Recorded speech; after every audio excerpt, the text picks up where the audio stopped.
নমস্কার বন্ধুরা, আমি ইন্দ্রাণী আবার চলে এসেছি তোমাদের সকলের কাছে একটি নতুন গল্প নিয়ে।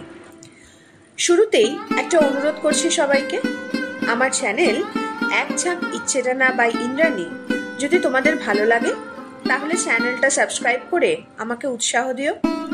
এছাড়া লাইক, কমেন্ট ও শেয়ার করতেও ভুলো না যেন। আর নতুন নতুন গল্পের আপডেট পেতে হলে বেল আইকন অল করে দিও সবাই। শুরু করছি আজকের গল্প। আশা করছি তোমাদের সবাইকে পাশে পাবো। আজ যে গল্পটি বলতে চলেছি সেই গল্পটি একটি অতি সামান্য গল্প, যার মধ্যে নেই কোনো গূঢ় তত্ত্ব, নেই কোনো আলোচনা। একটা নিখাত বন্ধুত্বের কথা উঠে আসে এই গল্পতে। যে বন্ধুত্ব আমরা পিছনে ফেলে এসেছি, যে বন্ধুত্বের কথা ভাবলে আজও আমাদের মন খারাপ হয়, সেই রকম পুরনো বন্ধুত্ব, কিন্তু একটু ভিন্ন স্বাদে লেখা। গল্পটি লিখেছেন সত্যজিৎ রায়। গল্পের নাম ক্লাস ফ্রেন্ড। শুরু করছি আজকের গল্প। সকাল 9:15। মোহিত সরকার সবেমাত্র টাইয়ে ফাঁসটা পরিয়েছেন। এমন সময় তার স্ত্রী অরুণা ঘরে ঢুকে বললেন, তোমার ফোন। এই সময় আবার কে? কাঁটায় কাঁটায় 9:30 অফিসে পৌঁছানোর অভ্যাস মোহিত সরকারের। ঠিক বেরোনোর মুখে ফোন এসেছে শুনে স্বভাবতই তার কপালে ভাঁজ পড়ল। অরুণা দেবী বললেন, বলছে তোমার সঙ্গে স্কুলে পড়তো। স্কুলে? বোঝো, নাম বলেছে? বলল জয় বললেই বুঝবে। 30 বছর আগে স্কুল ছেড়েছেন মোহিত সরকার। ক্লাসে ছিল 40 ছেলে। খুব মন দিয়ে ভাবলে হয়তো তাদের মধ্যে জনাভিষেকের নাম মনে পড়বে, আর সেই সঙ্গে চেহারাও। জয় বা জয়দেবের নাম ও চেহারা দুটোই ভাগ্যক্রমে মনে আছে, কারণ সে ছিল ক্লাসের সেরা ছেলেদের মধ্যে একজন। পরিষ্কার ফুটফুটে চেহারা, পড়াশোনায় ভালো, ভালো হাই জাম্প দিত, ভালো তাসের ম্যাজিক দেখাতো। ক্যাসাবিয়াঙ্কা আবৃত্তি করে একবার সোনার মেডেল পেয়েছিল। স্কুল ছাড়ার পরে তার আর কোনো খবর রাখেননি মোহিত সরকার। তিনি এখন বুঝতে পারলেন যে এককালে বন্ধুত্ব থাকলেও এতকাল ছাড়াছাড়ির পর তিনি আর কোনো টান অনুভব করছেন না তার স্কুল সহপাঠীর প্রতি। মোহিত অগত্যা টেলিফোনটা ধরলেন। হ্যালো। কে? মোহিত, চিনতে পারছো ভাই? আমি সেই জয়দেব বোস, বালিগঞ্জ স্কুল। গলা চেনা যায় না, তবে চেহারাটা মনে পড়ছে। কি ব্যাপার? তুমি তো এখন বড় অফিসার ভাই, নামটা যে মনে রেখেছো এটাই খুব। ওসব থাক, এখন কি ব্যাপার বলো। গিয়ে একটু দরকার ছিল, একবার দেখা হয়? কবে? তুমি যখন বলবে। তবে যদি তাড়াতাড়ি হয় তাহলে আজই করো। আমার ফিরতে ফিরতে 6টা হয়, 7টা নাগাদ আসতে পারবে? নিশ্চয়ই পারবো। থ্যাংক ইউ ভাই, তখন কথা হবে। হালে কেনা হালকা নীল স্ট্যান্ডার্ড গাড়িতে আপিস যাবার পথে মোহিত সরকার স্কুলের ঘটনা কিছু মনে আনার চেষ্টা করলেন। হেডমাস্টার গিরিন সুরের ঘোলাটে চাহনি আর গুরুগম্ভীর মেজাজ সত্ত্বেও স্কুলের দিনগুলি ভারী আনন্দের ছিল। মোহিত নিজেও ভালো ছাত্র ছিলেন। শঙ্কর, মোহিত আর জয়দেব, এই 3 জনের মধ্যেই বেশি রেশারেশি ছিল। ফার্স্ট, সেকেন্ড, থার্ড 3 জনে যেন পালা করে হতো। ক্লাস 6 থেকে মোহিত সরকার আর জয়দেব বোস একসঙ্গে পড়েছেন। অনেক সময় এক বেঞ্চিতেই পাশাপাশি বসতেন দুজন। ফুটবলেও পাশাপাশি স্থান ছিল দুজনের। মোহিত খেলতেন right in, Jaydev right out. তখন মোহিতের মনে হতো এই বন্ধুত্ব বুঝি চিরকালের। কিন্তু স্কুল ছাড়ার পরেই দুজনের রাস্তা আলাদা হয়ে গেল। মোহিতের বাবা ছিলেন অবস্থাপন্ন লোক, কলকাতার নাম করা ব্যারিস্টার। স্কুল শেষ করে মোহিত ভালো কলেজে ঢুকে ভালো পাশ করে 2 বছরের মধ্যে ভালো সদাগরি আপিসে চাকরি পেয়ে যায়। জয়দেব চলে যায় অন্য শহরের অন্য কলেজে, কারণ তার বাবার ছিল বদলির চাকরি। তারপর আশ্চর্য ব্যাপার, মোহিত দেখেন যে তিনি আর জয়দেবের অভাব বোধ করছেন না। তার জায়গায় নতুন বন্ধু জুটেছে কলেজে। তারপর সেই বন্ধু বদলে গেল যখন ছাত্র জীবন শেষ করে মোহিত চাকরির জীবনে প্রবেশ করলেন। এখন তিনি তার আপিসের 4 জন মাথার মধ্যে একজন, এবং তার সবচেয়ে ঘনিষ্ঠ বন্ধু হলো তারই একজন সহকর্মী। স্কুলের সহপাঠীদের মধ্যে একমাত্র প্রজ্ঞান সেনগুপ্তের সঙ্গে মাঝে মাঝে ক্লাবে দেখা হয়। সেও ভালো আপিসে বড় কাজ করে। আশ্চর্য, স্কুলের স্মৃতির মধ্যে কিন্তু প্রজ্ঞানের কোনো স্থান নেই, অথচ জয়দেব, যার সঙ্গে 30 বছর দেখাই হয়নি, স্মৃতির অনেকটা জায়গা দখল করে আছে। এই সত্যটা মোহিত পুরনো কথা ভাবতে ভাবতে বেশ ভালো করে বুঝতে পারলেন। মোহিতের অফিসটা সেন্ট্রাল এভিনিউতে। চৌরঙ্গি সুরেন ব্যানার্জির সংযোগস্থলের কাছাকাছি আসতেই গাড়ির ভিড়, মোটরের হর্ন আর বাসের ধোঁয়া মোহিত সরকারকে স্মৃতির জগৎ থেকে হুড় মুড়িয়ে বাস্তব জগতে এনে ফেলল। হাতের ঘড়িটার দিকে চোখ পড়াতে মোহিত বুঝলেন যে তিনি আজ মিনিট 3 লেট হবেন। অফিসের কাজ সেরে সন্ধ্যায় তাঁর লি রোডের বাড়িতে ফিরলেন মোহিত। তখন তার মনে বালিগঞ্জ গভর্নমেন্ট স্কুলের স্মৃতির কণা মাত্র অবশিষ্ট নেই। সত্যি বলতে কি, তিনি সকালে টেলিফোনের কথাটাও বেমালুম ভুলে গিয়েছিলেন। সেটা মনে পড়ল যখন বেয়ারা বিপিন বৈঠকখানায় এসে তার হাতে রুল টানা খাতার পাতা ভাঁজ করে ছেঁড়া একটা চিরকুট দিল। তাতে ইংরেজিতে লেখা, Jaydev Bose, as per appointment. রেডিওতে বিবিসির খবরটা বন্ধ করে মোহিত বিপিনকে বললেন, ভেতরে আসতে বলো।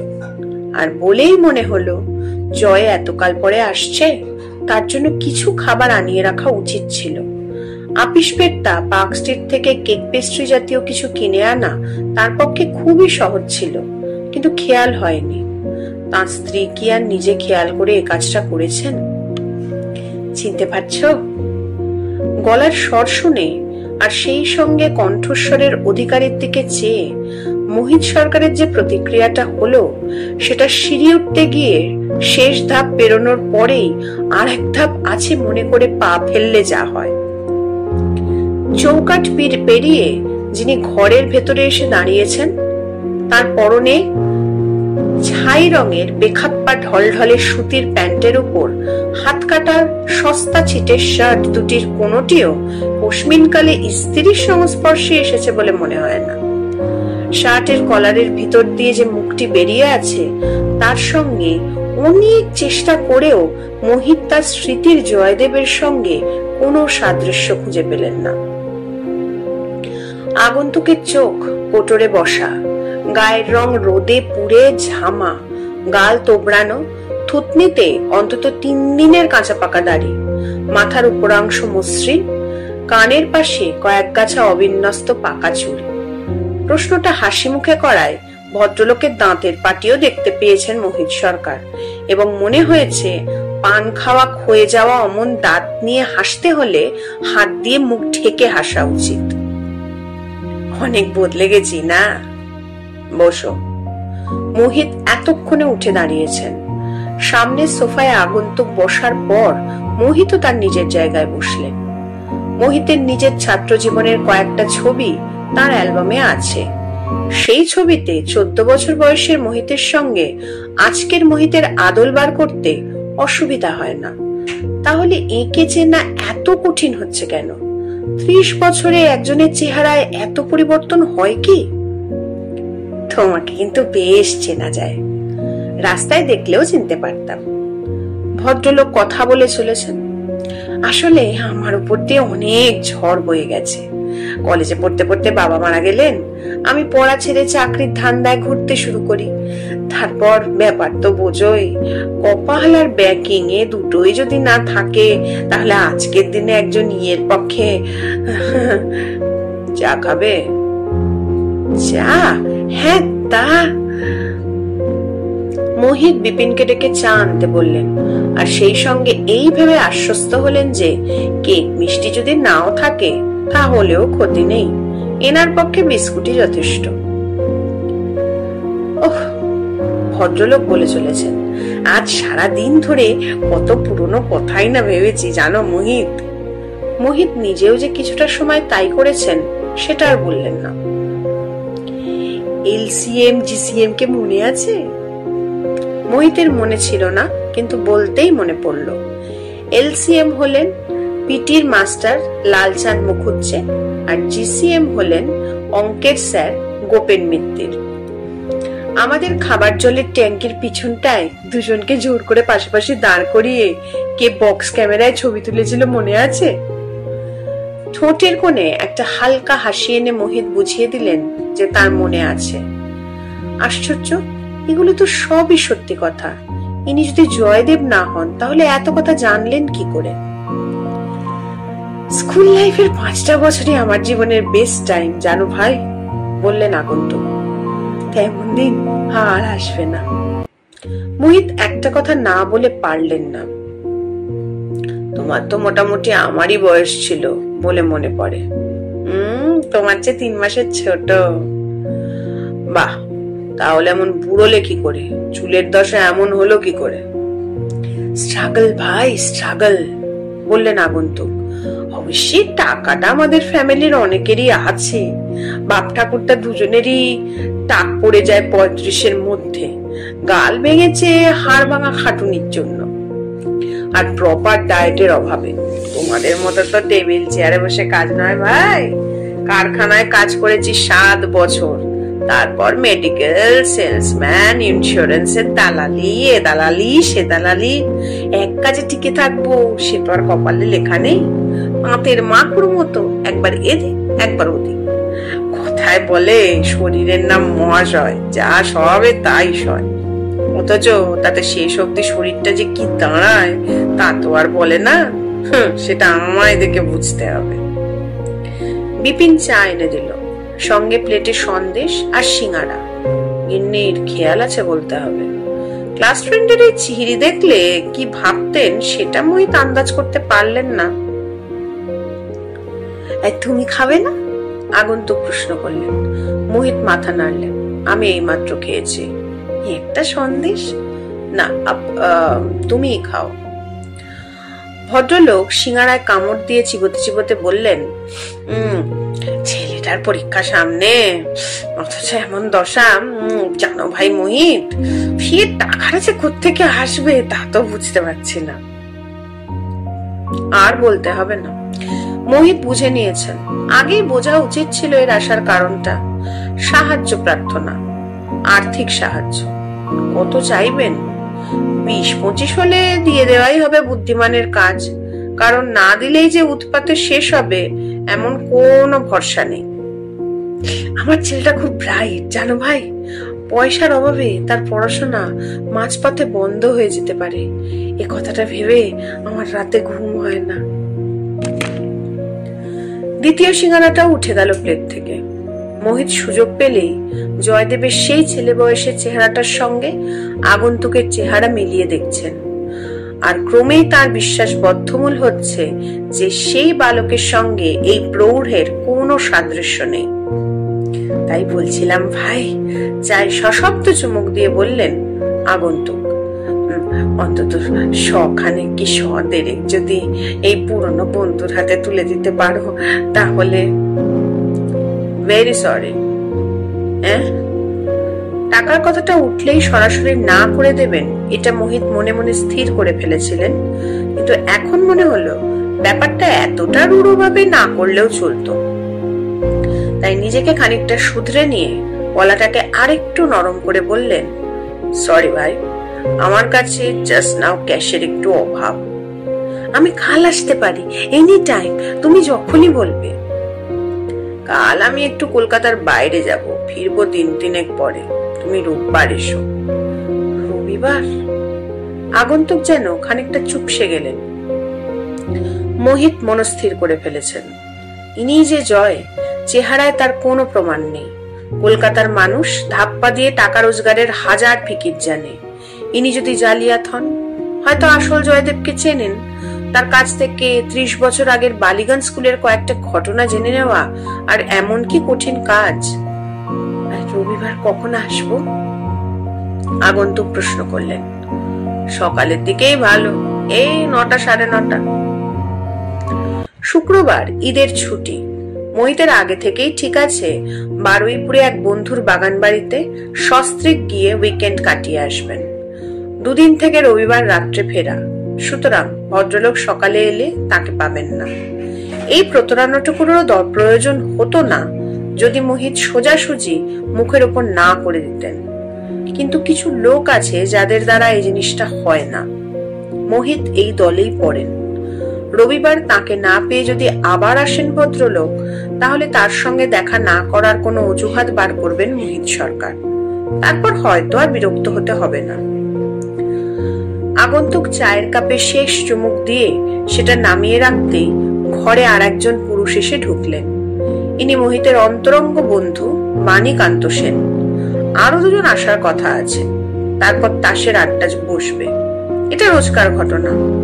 মানিকান্ত ঘরে ঢুকেই যে আগন্তুকের দিকে একটা সন্দিগ্ধ দৃষ্টি দিলেন, সেটা মোহিতের দৃষ্টি এড়ালো না। আগন্তুকের সঙ্গে বন্ধুর পরিচয়ের ব্যাপারটা মোহিত অম্লান বদনে এড়িয়ে গেলেন। আচ্ছা, তাহলে আসি। আগন্তুক উঠে দাঁড়িয়েছেন। তুই এই উপকারটা করলে সত্যি গ্রেটফুল থাকবো ভাই, সত্যি। ভদ্রলোক বেরিয়ে যাওয়ার পর মুহূর্তেই মানিকান্ত বন্ধুর দিকে ফিরে ভ্রু কুঞ্চিত করে বললেন, এই লোক তোমাকে তুই করে বলছে, ব্যাপারটা কি? হ্যাঁ, তখন তুমি বলছিল, শেষে তোমাকে শুনিয়ে হঠাৎ তুই বলল। লোকটা কে? মোহিত উত্তর না দিয়ে বুক সেলফ থেকে একটা পুরনো ফটো অ্যালবাম বার করে তার একটা পাতা খুলে মানিকান্তর দিকে এগিয়ে দিল। এ কি তোমার স্কুলের গ্রুপ নাকি? বোটানিকে পিকনিকে গিয়েছিলাম, বললেন মোহিত সরকার। কারা এই 5 জন? আমাকে চিনতে পারছো না? দাঁড়াও দেখি। অ্যালবামের পাতাটাকে চোখের কাছে নিয়ে মানিকান্ত সহজেই তার বন্ধুকে চিনে ফেললেন। এবার আমার ডান পাশের ছেলেটিকে দেখো তো ভালো করে। ছবিটাকে আরো চোখের কাছে এনে মানিকান্ত বললেন, দেখলাম। মোহিত বললেন, ইনি হচ্ছেন যিনি এইমাত্র উঠে গেলেন। স্কুল থেকে কি জুয়া ধরেছিলেন নাকি? অ্যালবামটা সশব্দে বন্ধ করে পাশের সোফায় ছুঁড়ে ফেলে দিয়ে প্রশ্ন করলেন মানিকান্ত। ভদ্রলোককে অন্তত 32 বার দেখেছি রেসের মাঠে। সেটাই স্বাভাবিক, বললেন মোহিত সরকার। তারপর আগন্তুকের সঙ্গে কি কথা হলো সেটা সংক্ষেপে বললেন। পুলিশে খবর দে, বললেন মানিকান্ত। চোর জালিয়াতে ডিপো হয়েছে কলকাতা শহর। এই ছবির ছেলে আর ওই জুয়ারি লোক এক হওয়া ইম্পসিবল। মোহিত হালকা হাসি হেসে বললেন, রোববার এসে আমাকে না পেলে এই ব্যাপারটা বুঝবে, তারপর আর উৎপাত করবে বলে মনে হয় না। বারুইপুরে বন্ধুর পুকুরের মাছ, পোল্ট্রির মুরগির ডিম আর গাছের আম, জাম, ডাব, পেয়ারা খেয়ে বকুল গাছের ছায়ায় শতরঞ্চি পেতে বুকে বালিশ নিয়ে তাস খেলে শরীর ও মনের অবসাদ দূর করে রবিবার রাত 11টায় বাড়ি ফিরে মোহিত সরকার বিপিন বেয়ারার কাছে শুনলেন যে সেদিন যে ভদ্রলোকটি এসেছিলেন তিনি আজ সকালে আবার এসেছিলেন। যাওয়ার সময় কিছু বলে গেছেন কি? আগে না, বললেন বিপিন। যাক, নিশ্চিন্ত। সামান্য একটা কৌশল, কিন্তু তাতে কাজ দিয়েছে অনেক। আর আসবে না, আপদ গেছে। কিন্তু না, আপদ সেদিনের জন্য গেলেও পরের দিন সকাল 8টা নাগাদ মোহিত যখন বৈঠকখানায় বসে খবরের কাগজ পড়ছেন, তখন বিপিন আবার একটি ভাঁজ করা চিরকুট এনে তাকে দিল। মোহিত খুলে দেখলেন 3 লাইনের চিঠি। ভাই মোহিত, আমার ডান পাটা মচকেছে, তাই ছেলেকে পাঠাচ্ছি। সাহায্য স্বরূপ সামান্য কিছু এর হাতে দিলে অশেষ উপকার হবে। আশা করি হতাশ করবে না। ইতি জয়। মোহিত বুঝলেন এবার আর রেহাই নেই, তবে সামান্য মানে সামান্যই। এই স্থির করে তিনি বেয়ারাকে বললেন, ডাকো ছেলেটিকে। মিনিট খানেকের মধ্যেই একটি 13-14 বছর বয়সের ছেলে দরজা দিয়ে ঢুকে মোহিতের দিকে এগিয়ে এসে তাকে প্রণাম করে আবার কয়েক পা পিছিয়ে গিয়ে চুপ করে দাঁড়িয়ে রইল।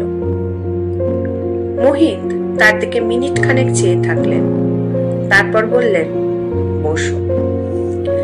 ছেলেটি একটি ইতস্তত ভাব করে একটি সোফার এক কোণে হাত দুটোকে কোলের উপর জড়ো করে বসল। আমি আসছি। মোহিত দোতলায় গিয়ে স্ত্রীর আঁচল থেকে চাবির গোছাটা খুলে নিয়ে আলমারি খুলে দেরাজ থেকে 4টে 50 টাকার নোট বার করে একটা খামে পুরে আলমারি বন্ধ করে আবার নিচের বৈঠকখানায় ফিরে এলেন। কি নাম তোমার? শ্রী সঞ্জয় কুমার বোস। এতে টাকা আছে, সাবধানে নিতে পারবে? ছেলেটি মাথা নেড়ে হ্যাঁ বলল। কোথায় নেবে? বুক পকেটে। ট্রামে ফিরবে না বাসে? হেঁটে। হেঁটে? তোমার বাড়ি কোথায়? মির্জাপুর স্ট্রিট। এত দূর হাঁটবে? বাবা বলেছেন হেঁটে ফিরতে। তার চেয়ে এক কাজ করো, ঘন্টাখানেক বসো, চা মিষ্টি খাও, অনেক বই টই আছে। দেখো, আমি 9টায় অফিসে যাব। তো আমায় নামিয়ে দিয়ে আমার গাড়ি তোমায় বাড়ি পৌঁছে দেবে। তুমি বাড়ি চিনিয়ে দিতে পারবে তো? ছেলেটি আবার মাথা নেড়ে হ্যাঁ বলল। মোহিত বিপিনকে ডেকে ছেলেটির জন্য চা দিতে বলে অফিসে যাওয়ার জন্য তৈরি হতে দোতলায় রওনা হলেন। ভারী হালকা বোধ করছেন তিনি, ভারী প্রসন্ন। জয়কে দেখে না চিনলেও তিনি তার ছেলে সঞ্জয়ের মধ্যে তার 30 বছর আগের ক্লাস ফ্রেন্ডকে ফিরে পেয়েছেন আবার। ব্যাস, আজ এইটুকুই। সেই পুরনো বন্ধুত্ব যা প্রত্যেকের মনে নস্টালজিক হয়ে রয়েছে, পুরনো দিনের কথা মনে পড়লেই কখনো আনন্দ, কখনো কষ্টে মনটা ভরে ওঠে। কোনো না কোনো ভাবে সেই বন্ধুত্বকে আবার যদি আমরা ফিরে পেতাম, কত ভালোই না হতো। গল্পটি ভালো লাগলে লাইক করবেন আর কমেন্ট করে জানাবেন। শেয়ার করে সবাইকে শুনতে সাহায্য করবেন। আর আমার কাজ ভালো লাগলে চ্যানেলটিকে সাবস্ক্রাইব করতে ভুলবেন না। খুব তাড়াতাড়ি আবার আসছি নতুন গল্পের সাথে। ততক্ষণের জন্য টাটা।